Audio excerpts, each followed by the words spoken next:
ምንድነው ትዳርን ሊጎዱ የሚችሉ? ወይኑ አብቧልና ይላል። የወይኑን ቦታ ሊያጠቁ የሚችሉ ጥቃቅን ቀበሮችን ያዙልኝ ነው የሚለው። ያንን ያበበውን ገና የተጀመረውን ነገር ሊያበላሹት የተዘጋጁ ቀበሮች ናቸው።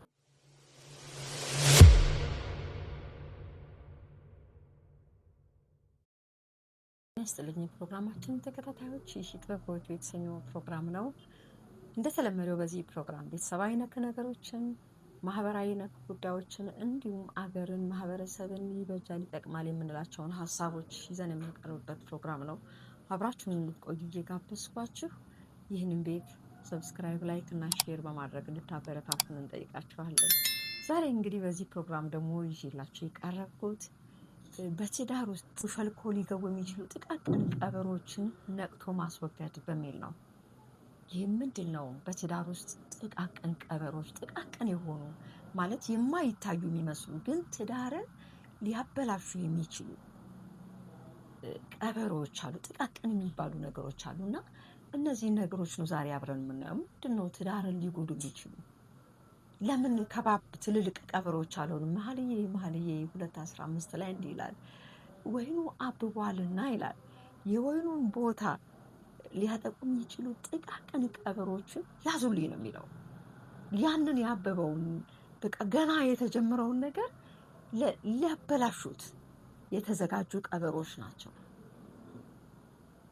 ትዳርም እንደዚሁ ጥንቃቄ የሚፈልግ ያበበ የተጀመረ ብዙ መሄድ የሚገባው ተቋም ነው። ባለማስተዋል ከጥንቃቄ ጉድለት እንደዚሁ ጥቃቅን የሆኑ ነገሮች በትዳር ውስጥ ይመጡና ረዥም መንገድ ሊሄድ የነበረውን ትዳር ያበላሹታል። ፍሬ እንዳያፈራ ነው የሚያደርገው። ጥቃቅን ቀበሮ ቫልዩ እንዳይኖረው ነው የሚያደርገው። በቃ አበባው ከተበላሸ ፍሬ የለውም። ስለዚህ ፍሬው ያልወጣውን አበባውን ሊያበላሹ ነው እነዚህ ጥቃቅን ቀበሮች ወደዛ የሚመጡት እና ትዳር ሰው እንደጀመረ የመጀመሪያው የትዳር ሰሞን ጥንቃቄ የሚያስፈልግ። ለምን ስር ሳይሰዱ ገና በሞቅታ ውስጥ እያሉ የሚመጡ ቀበሮች ብዙ ነገር ያበላሻሉ።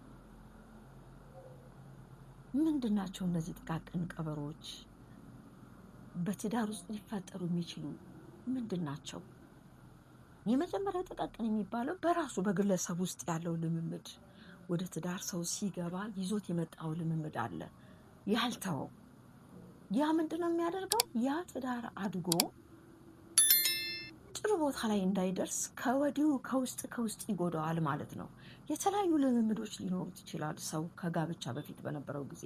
ነገር ግን ያንን አስወግዶ ጥርት ብሎ ካልመጣ ልክ ወደ ትዳር ገብቶ ገና ሳይጠነክሩ የእነዚያ ልምምዶች ሲገለጡ ያ ትዳር እንዳይጸና፣ ያ ትዳር ጥሩ እንዳይሆን ያደርጋል። ለምን? እግዚአብሔር ትዳርን ሲመሰርት እስከ ዘለቄታው ሰዎች አብረው እንዲሄዱ ነው። ተቻችለው፣ ተፋቅረው፣ ተሳስበው አብረው እንዲሄዱ እንጂ በሆነ መንገድ ላይ እንዲቆም የታሰበ ተቋም አይደለም። ስለዚህ ባለትዳሮች ምንድናቸው እነዚህ ጥቃቅን ቀበሮች? እኛ ውስጥ ያሉ፣ ራሳችን ውስጥ ያሉ ራስ ወዳድነት፣ የተለያዩ ልምዶቻችን፣ ውሸት፣ ዝሙት፣ እነዚህ ቀበሮች ናቸው። እኛ ራሱ ባለትዳር ውስጥ የሚገኝን ማለት ነው ትዳርን ታክ የሚያደርግ። ስለዚህ ቆም ብሎ ራስ ጋር ማየት ነው። ምንድነው ትዳራችንን ሊያበላሹ የሚችሉ ነገሮች? እነዚህ ጥቃቅን የማይታዩ እኮ ናቸው።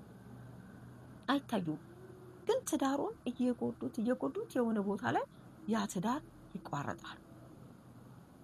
የታሰበለት ዘልቆ ሊሄድ የነበረው ነገር ይቆምና ወደ ፍቺ እንዲሄዱ ያደርጋል፣ ወይም ደግሞ ሰላማዊ ኑሮ እንዳይኖሩ ያደርጋል። ስለዚህ እነዚህ ቀበሮችን ማስወገድ ነው። እኔ ቀበሮች ነው የምላቸው። ለምን? ሰላም እንዳይኖር የሚያደርጉ የሰዎችን ጤንነት የሚያውኩ እነዚህ ቀበሮች እንግዲህ በራሱ በባለ ትዳሮቹ መካከል ከራሳቸው ፐርሰናሊቲ የተነሳ ከራሳቸው መንገድ የተነሳ እነሱ ውስጥ ቢኖሩ እነዚህን ለማስወገድ ጠዋትና ማታ መስራት ያስፈልጋል። ምንድነው ማስወገድ ያለብኝ? ለዚህ ትዳር የማይመቸው ነገር ማለት በዚህ ትዳር ውስጥ ደግሞ ማነው? እግዚአብሔር ዋነኛ ነው። እግዚአብሔር በፍቺ እንደማይደሰት በመጽሐፍ ቅዱስ ተገልጿል። ስለዚህ ይሄንን እግዚአብሔር የማይደሰትበትን ፍቺ ይዞ የሚመጣው ደግሞ ማን ነው? የዚህ የክፋት ባለቤት ነው። ኤጀንቶች አሉት። የሚቀጥለው ከውጪ ከሆነ ወገን የሚመጣ ማለት ነው። ጓደኛ ሊሆን ይችላል፣ ቤተሰብ ሊሆን ይችላል፣ ወይም ደግሞ ሌላ በስራ ቦታ የምናገኘው ሰው ሊሆን ይችላል። እነዚህ በአግባቡ ባውንደሪ ተሰጥቷቸው በስርዓት ካልሄድ ቀበሮች ይሆናሉ። ያንን ትዳር ስፖይል ያደርጋሉ፣ ያበላሹታል። ስለዚህ ሁሉ ጊዜ ጓደኛ ቢኖር ከጓደኝነት ጋር ባውንደሪ ባለው መልክ እንጂ ገብተው ቤቱን በዝብዘውት እስከሚወድቅ ድረስ እስከሚዘም ድረስ የሚያድጉ ባልንጀሮች እነሱ አስፈላጊ አይደሉም። እነዚህን ማስወገድ ነው። አስፈላጊዎች አይደሉም። ያ ትዳር እንዲቆም የሚያደርጉ ሳይሆን እንዲበላ የሚያደርጉ ናቸው። አንድ ጊዜ ሄለን ሾው በሰይፍ ሾው ላይ ቀርባ ስትናገር በቃ ምቾት የማይሰጡኝን ቀስ እያልኩ ከህይወቴ ቀስ እያልኩ አስወግዳቸዋለሁ ብላ ነበረ። አያችሁ፣ ማያስፈልጉን ነገሮች ማስወገድ ነው።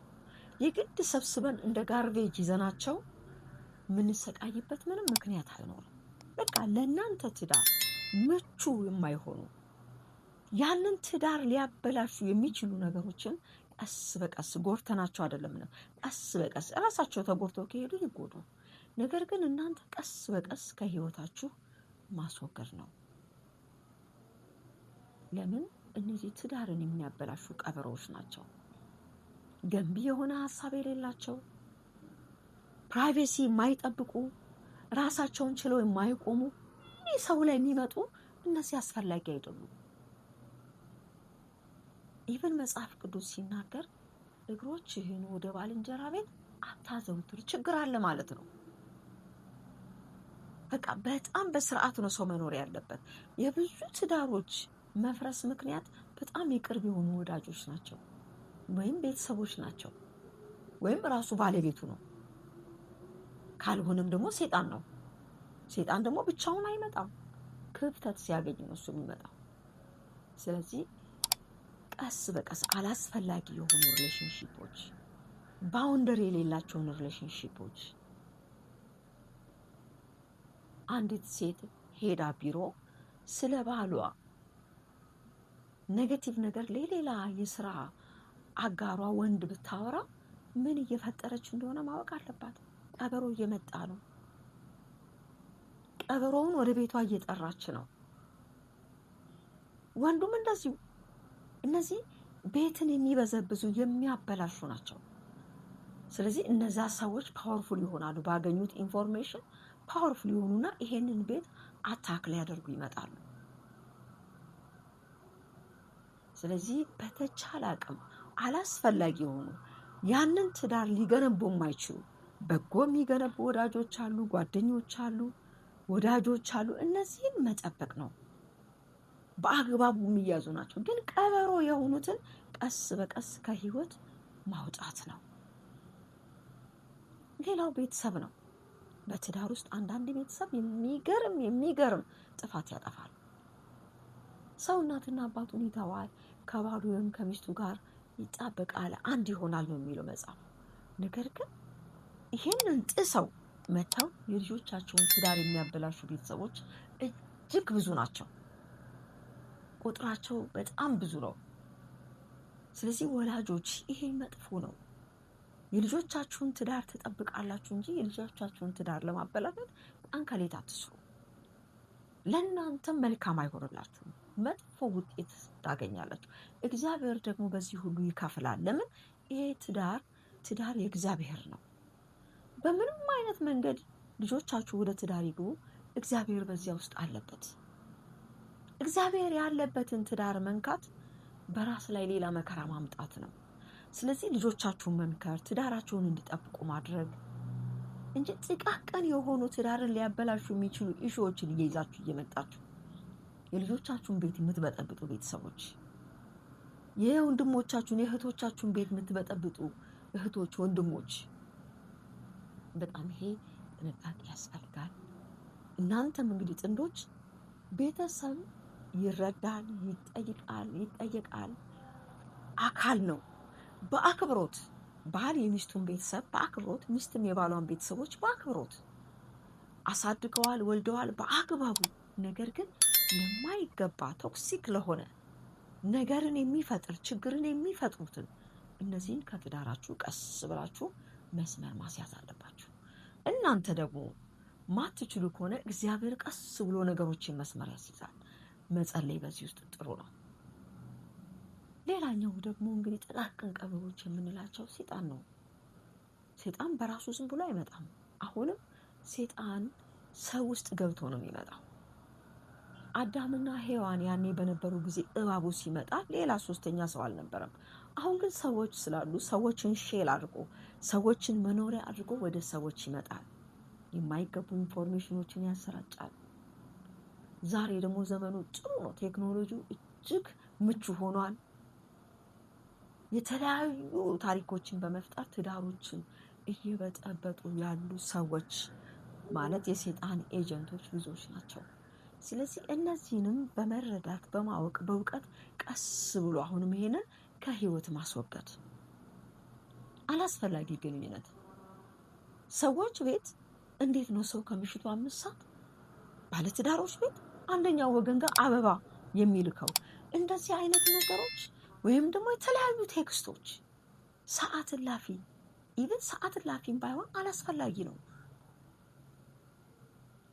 ሚስት ጋር የሆነ ወንድ ከምሽቱ 3 ሰዓት 4 ሰዓት ቴክስት አይ ላቭ ዩ በጣም ታምሪያለሽ ሰው ሚስት ጋር ወይም ደግሞ የፍቅር አበባ ቢልክ ይሄ ቀበሮ ነው።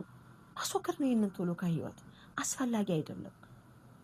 ወንዱም እንደዚሁ እና ይሄንን ፕሮግራም የምትከታተሉ ባለትዳሮች ጋር በጣም ፎከስ አድርጋችሁ የምትሰሩ ሰዎች ተዋቸው። ቤታቸውን ይምሩ፣ ቤታቸውን ያስተዳድሩ፣ ልጆቻቸውን ያሳድጉ። አሁን ላይ በጣም በብዛት ወደ ሰዎች ትዳር የምትመለከቱ አንድ የራሳችሁን ጊዜ እንዳትጠቀሙ ያደርጋቸዋል። እናንተ የራሳችሁ ጊዜ አላችሁ፣ የራሳችሁ ድል ፈንታ አላችሁ። ያን ከዚያ ጋር እንድትተላለፉ ያደርጋቸዋል። ስለዚህ ፎከስ አድርጋችሁ የራሳችሁን ህይወት ለማቆም የራሳችሁን ህይወት ለመስራት ጥረት አድርጉ እንጂ የሰውን ቤት ለማፍረስ ጥረት ስታደርጉ የእናንተ ነገር መሰረት እያጣ ይቀራል። ስለዚህ መኃልየ 2:15 ላይ ወይኑ አብቧል። ያንን የወይን ቦታ ሊያጠፉ የሚመጡ ጥቃቅን አይታዩም፣ ግዙፍ አይደሉም። ትልቅ ቢሆኑ ኖሮ ሰዎች አይተው ይከላከሏቸዋል። እነዚህ ጥቃቅን ናቸው እና ትዳር ውስጥም ጥቃቅን የማይታዩ መሰስ ብሎ በሰዎች ትዳር የሚገቡና ትዳሮችን የሚያበላሹ ቀበሮች አሉና እነዚህን አጥምዳችሁ ያዙ ነው የሚለው። አጥምዶ መያዝ እና ትዳርን ጤናማ እንዲሆን ማድረግ። ካልሆነ እነዚህ ቀበሮች ገብተው እዛው ቤት ውስጥ ይገስፋሉ። ገብተው በር አግኝተው ገብተው እዛው ያድጋሉ፣ እዚያው ይተልቃሉ። ከተለቁ በኋላ መውጣት አይችሉም፣ ቤቱን ይወርሱታል። ስለዚህ ገና ሳያድጉ ገና በጥቃቅንነታቸው ከትዳር መወገድ አለባቸው። ለምን? ትዳር የተከበረ በንጽህና በፍቅር በእውነት እግዚአብሔርን በመፍራት ላይ ተመስርቶ የሚመራ ተቋም ነው። ስለዚህ በተለይ ጸሎት የሚጸልዩ ሰዎች ደግሞ ጥቃቅን ቀበሮች አቅም የላቸውም፣ ቢሞክሩም አይችሉም። እግዚአብሔርን መፍራትም ካለ ጥቃቅን ቀበሮች አቅም የላቸውም፣ ይሸሻሉ። ስለዚህ ባለትዳሮች ጸልዩ። እነዚህን ጥቃቅን ቀበሮች በጸሎት ኃይል ከህይወታችሁ ከዙሪያችሁ አስወግዱ። ለዛሬ ነው ያለኝ ፕሮግራም እንግዲህ ይሄ ነው። በሚቀጥለው ፕሮግራም እስከምንገናኝ ጥቃቅን ቀበሮችን ከትዳሮቻችሁ ነቅሳችሁ ምንድናችሁ ብላችሁ ጽፋችሁ አስወግዷቸው። ይህንን ቤት አሁንም ሰብስክራይብ፣ ላይክ እና ሼር በማድረግ እንድትረዱን እንጠይቃለን። መልካም ቆይታ